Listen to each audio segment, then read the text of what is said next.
What's up, board game people? First news of the new year, and while things may seem a little slow this week, hang on because January is going to be wild, and I don't see it slowing down anytime soon. First and foremost, thank you to my Patreons whose support enables me to remain completely independent, not take money from game companies, and bring you my honest, unfiltered thoughts and opinions. It's with their help I'm going to be able to bring you new and exciting content this year. So, nothing is live on Kickstarter that I'm following just yet. I expect there's something I've missed, so yell at me in the comments. Nothing's really launching this week either, but I promise the avalanche of new projects is coming. Prepare your wallets.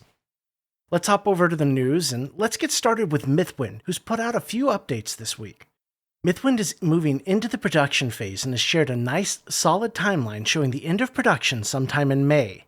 They've been prototyping the inserts prior to making the molds, and this update gives us a glimpse at the 3D printed prototypes. We get a tease of the rulebook, and the next update will have the full thing made available to backers. Finally, we got a preview of the wash on the miniatures. Time ticks ever closer to the first wave of Tanares Adventure deliveries, and I for one am pumped to play. Many of the boats have reached port, and the packages are on their way to the hubs. Everyone should get their deliveries in January still. They've included an errata in the update, complete with new content, improvements, and a copy of the campaign log if you don't want to use the one that's included. It seems the expansions and add-ons should be available post-delivery on their website or in some other forum. Resident Evil's newest update is showing off some final samples for the miniatures and outlining the remaining enemies before they move on to the bosses. We get a look at the enemy card for the Lowly Snake, the Chimera Event Crawler, the zombie version of Forrest Speyer, and Albert Wesker. Aeon Trespass Odyssey has been arriving at backers' doorsteps, and it's official. All copies have now been shipped. The game is holding strong on BGG with a 9.4, and for my short time with it so far, this is well deserved. The app is out, and I must say it works very well for us.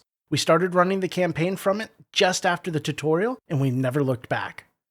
The Onwards Odyssey is almost complete, and it's weighing in at around 58 pages. It'll be about half the content of a normal cycle, but plenty to keep us wanting more while cycles 4 and 5 are being completed. The update includes a wonderful overview of all the fine people who had a hand in delivering us this masterpiece, and I'll leave that for you to read yourself. They're also doing their first painting showcase with this update. There's some very talented community members out there applying some interesting twists and takes on the miniatures. I'm very excited to see what comes next. The update doesn't end there though. We get a deep dive on Cycle 5, the climax, and the end of the incredible journey that will feature several new primordials.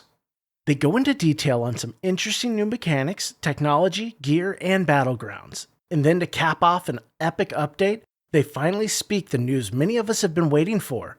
In 2023, they will begin work on a new epic saga of love and revenge, compatible with and set in the magnificent world of ATO. Aeon Trespass 12 Sins of Hercules will see you playing as one of the children of Hercules in a standalone sequel stretching across multiple campaigns. Into the Unknown is just getting started. Black Rose Wars has left a special little print-and-play present under the tree. They created a print-and-play DLC that will allow you to play as the Christmas School of Magic. They'll be back in mid-January with more firm updates on developments in Apocalypse, Gaia Reborn, and Dreadforge. Fulfillment is still sitting around mid-2023. We got new looks at some of the playmats and the resin pieces for Unconscious Mind this week, as well as a preview of the Pledge Manager. The boards, mats, and resin hearts are looking great so far, and the mats and hearts will still have a little tweaking moving forward. The Pledge Manager preview is giving us a look at the MSRP prices, the Kickstarter prices, and the late backer prices. No horrible jumps here, but you're saving quite a bit of dough even if you late back as opposed to buying it at retail. It seems they plan to offer copies of Endless Winter and Sweet Mess in the PM as well. Now I need to do some research on Endless Winter and see if I should add that to my pledge. Has anyone played it yet? Let me know your thoughts. Harakiri Blades of Honor dropped their latest update just before the new year. The big news here is they're presenting an updated timeline.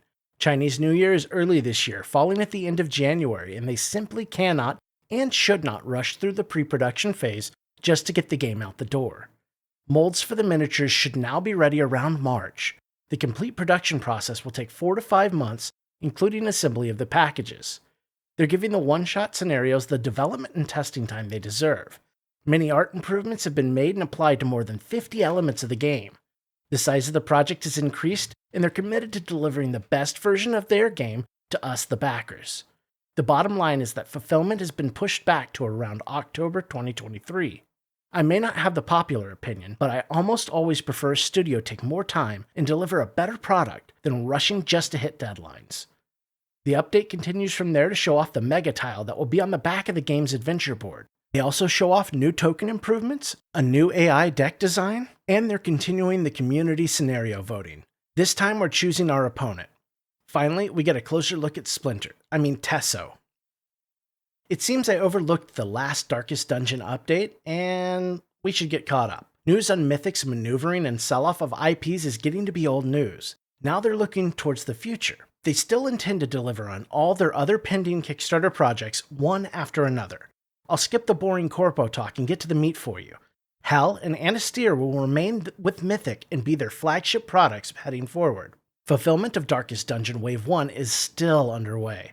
In Canada, fulfillment is complete for those who have paid their ransom. In the EU, the last containers are being unloaded and fulfillment has resumed. In the US, the last containers have been unloaded, and Funnigan is looking for items for 283 orders. For individually packaged orders, corpo for people who bought add-ons, fulfillment will begin shortly. This makes no mention of if they've paid their outstanding bill from Funnigan. I guess we'll just have to hope they manage to pay the bill and shipping is really happening for the US. Meanwhile, they're selling and shipping copies through their website with Kickstarter exclusives for a 50% discount. I'll just leave it at that. Several of the language versions for Wave 2 are ready to go. Mythic is now working on the manufacture of 6 Siege. If the rest of the translations are complete in time, Wave 2 of Darkest Dungeon will be next. Frosthaven is still making its way to backers on the backs of an army of tranquilized snails. In the US, shipping continues. They don't really have more ways to say it, and we'll be hearing that mantra for the next 3 to 4 months. Hopefully, they'll hire some new writers soon. Fulfillment in Canada has finally started last week, no end in sight there. For Asia and the South Pacific, they're in the black hole of VFI. Fulfillment might start soon. For the UK, containers should be landing this week, and in Europe and the rest of the world, the first containers have arrived, and fulfillment will begin this week. For Oceanic packages, they don't have an update. Sorry. Production of Escape from Stalingrad Z is humming right along, and the miniatures and books are complete. They're waiting for the delivery of the boxes on the 15th, and things should be hitting the high seas shortly thereafter. In Australia, they should arrive at the hub around February 10th. In the EU and UK around February the 28th, and in the US, we should see packages at the hub on March 5th. Translations for French, Italian, Spanish, and German are underway and will be available as downloads in February. A short holiday update from the Novus Aetas Renaissance details the travel map and town phase of play. You'll travel from town to town for different missions, and in your downtime, you'll be allowed to visit only one shop. Shops offer different services or effects, such as the craftsman, the hospital, or the marketplace. As you travel along the route from town to town, you'll draw a number of event cards that can grant secondary missions or hunt missions. The expansions build on this greatly, offering a wider selection of different hunts. The chart shows fulfillment of Wave 1 still targeting April to June of 2023. Dungeon Universalis, the new Challenges campaign, is under major development. They're working on the design and layouts for the cards, the quests, and campaigns. The Scourge of Zeus campaign is currently taking the longest as it's being intertwined with some of the other campaigns. The Under the Cities and Distant Enemies campaigns and almost all of the independent quests are completely finished. The pledge manager for the project will be closing on Sunday, January 15th. Make sure you have your pledge locked in and shipping paid. Things have been eerily quiet on the retail side of things, but I'm sure we'll have an explosion of news once everyone's back in the offices and the releases start flowing again. So, not a bad week for the news.